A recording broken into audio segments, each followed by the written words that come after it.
My name's Erin. I'm a really big fan, and I'm really excited to see both of you. I'm a little stressed because I feel like I could ask about, gun violence. I could ask about anti-Semitism on campus.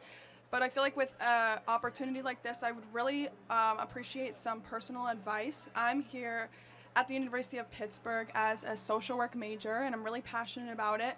However, I have found that I'm leaning a little bit more Republican, and I feel like I come at a standstill with that. And I really just want to get your advice moving forward for myself. There's some obvious things I think you can think that would conflict, obviously.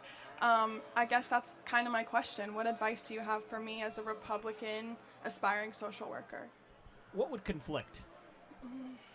I don't know how to say it properly. I think I can help. The social work industry is very much about a perspective generally of that people in poverty are there permanently and not trying to break people out of poverty into the middle class or higher levels. Right. And that's why the Democrat Party and social work are very intertwined. Right, exactly. They view poverty not as a series of choices, but as a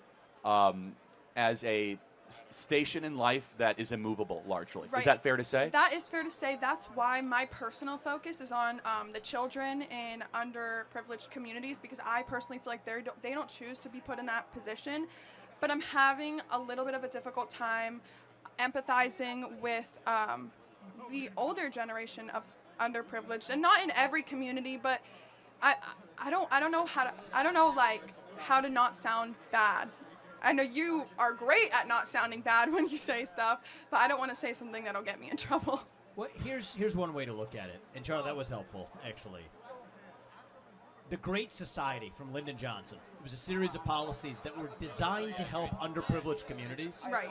They hurt the very people they were supposed to help. How? Well, the reality is it created dependence on government. So you have a lot of single mothers, for example, that are paid more money not to have a man in the house than to have a man in the house because of the way the math of these aid programs What do you work. mean? Well, often the way the math of the aid is calculated is if you have an earning husband in the household, that actually causes you to disqualify for forms of federal aid that were designed to help you. Right. But actually, the best way to get kids in your own household ahead is in a two-parent household, because if you're raised in a two-parent household, you're less likely to end up in jail, less likely to end up in poverty, more likely to graduate from high school. So one of the ways that, if you're asking for advice, I would say for the people around you, even who might lean left, you can recognize their intentions come from a good place. Absolutely. But the policies of their leaders have actually betrayed the very people they were supposed to help. And you can let them know, because I believe this is genuinely true. Not just the Republican Party, but our conservative movement. We care about lifting people up from poverty. We just care about actually doing it rather than talking about it. That's what I would say. The other thing I'll say is that we as conservatives believe that if you're in poverty, it's largely because of values, not because of lack of stuff. Like what values? Not saving money. Spending all of your money in your paycheck as you get it, for example. Abandoning your spouse after impregnating them. Not spending all of your money on alcohol and drugs and instead opening a 401k. So values are the #1 predictor of entering the middle class.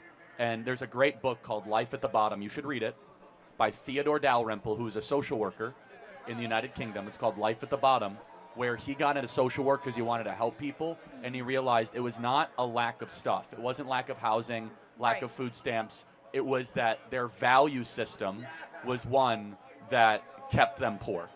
So yeah, really quick, then I want to get to the next question. I'm just struggling because in all of my social work classes right now, they're talking about all of those things. And they're wrong.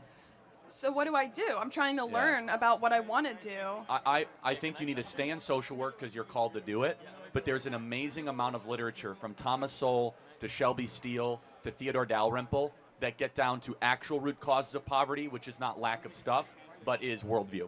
And I think that'd be super helpful. Thank you so much. God bless you. Trump 2024. Yes, that you want a hat? Thank you. Yes, great. Thank you.